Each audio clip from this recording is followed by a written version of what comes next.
Hey guys, as mentioned in the previous video, this video is going to be all about how to pass your pre-enlistee IPPT.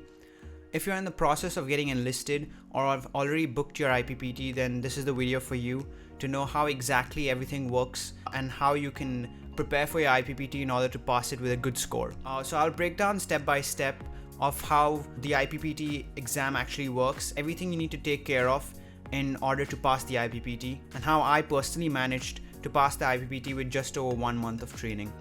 So to start off, for the people who aren't aware really of what IPPT is, it consists of 3 different sections which involve 3 exercises: the push-ups, the sit-ups, and the 2.4 km run. So for the push-ups, they basically count how many push-ups you can do in 1 minute, and similarly for the sit-ups, you'll have how many sit-ups you can do in 1 minute. And the 2.4 km run is timed. Based on all these 3 together, you'll achieve a certain score. If the score is 61 or above out of 100, then you get pass, which means that you get an 8-week reduction. I personally did the IPPT on July 14th in Crunchy Camp 3, and I passed in my first try after a month or so of training. So throughout this video, I will run through the 3 exercises in detail, what regime you can follow and what I followed personally, and I'm sure this should work for you as well. Okay, so let's start off with the push-up exercise. So this is the first exercise you do once you enter the FCC that you have chosen. For the push-up, although it seems very easy and simple, I would highly recommend that you understand the right form to do the push-up, because otherwise the push-up won't be counted, and at the end of the day, you want the highest score that you can achieve in 1 minute. So learning the right form right from the beginning is pretty important if you want to get a good score in the IPPT. I'm sure there are plenty of videos that explain how to do the push-up properly. Some of them which I've watched, I'll put the links down in the description. And I'm no expert on that, but if you watch those and perfect your form, then definitely you can get a good score in the IPPT. Once you're done with perfecting the form, I suggest that you count how many push-ups you can do in 1 minute, just as a starting tally to know how much you can do and where you stand exactly. And with that, there's no reason to worry, but you can at least know where you need to start from and what your goal is. And once you set your goal, then you can strive to achieve it. Once you know that your starting point is a certain number, for example, let's take 10, and you want to improve all the way till 40. If you want to do that, then you might have to train every day. And if you are good at the push-ups already, then your score might be even higher than what mine was after this training. So I suggest that you do push-ups every day, because the recovery time doesn't take that long. In order to practice the push-up, some days I used to do sets of 10 to 15 with a 2-minute interval that helped me recoup and recover. And as I progressed along the training program, I reduced that interval to 1.5 minutes or 1 minute and kept doing as much as I could until failure. So this actually helps you increase your endurance and core strength, and it pushes you to go the extra mile when you do the next exercise or the next rep. If you're already good with doing sets of 10 and 15, then I suggest that you start with timing yourself and putting a 1-minute timer to see how many you can do. Do this regularly, follow the regime, do it every day. And if possible, then do it twice a day. But I suggest that don't strain yourself too hard at the start of training, because this is when you need to get into the rhythm. And after you get into the rhythm, then you can maintain the momentum of your exercise. So at the start, make sure you do this every day and see how your score progresses over time. As you progressively get better, then you can reduce the time interval as mentioned earlier, and you can do other exercises that improve your core strength and endurance, such as leg raises, jackknives, and or planks.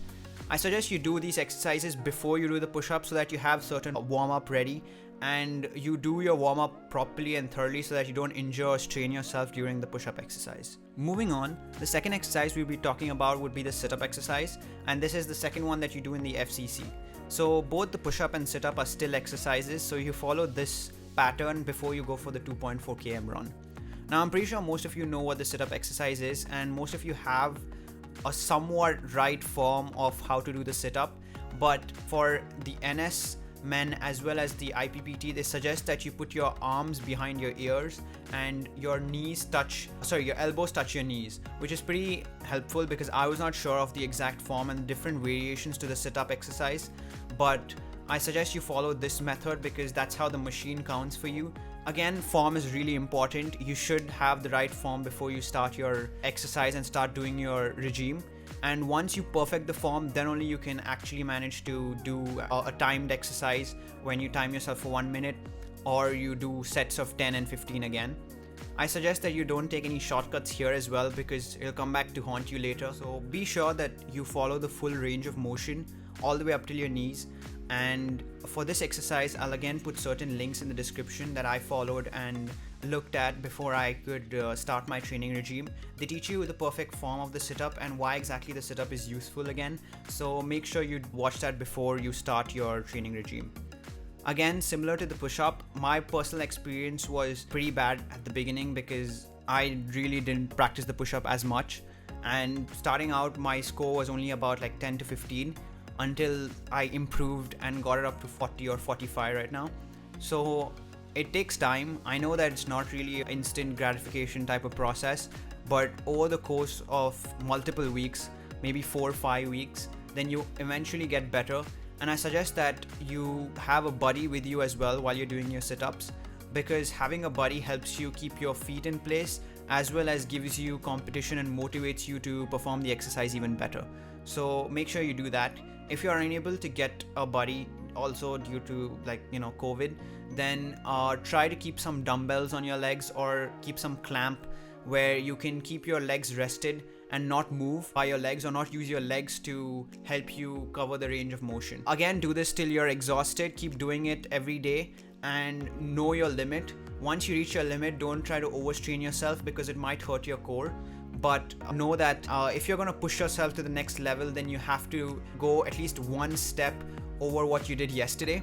To wrap up on the push-up and the sit-up exercise, both these exercises are still exercises. They don't require much recovery. You can easily perform them every day if you're committed, and make sure you follow this timeline of performing the sit-up and push-up every day at a particular time of the day and keep improving. Then soon later, maybe after a week, you can time yourself and know where you stand and see your improvement as well.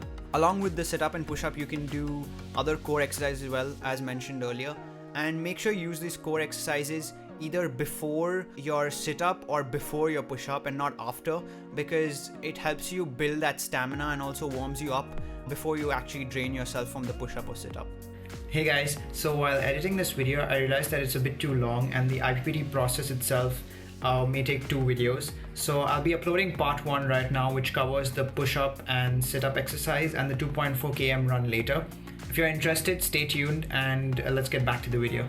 That's all from me.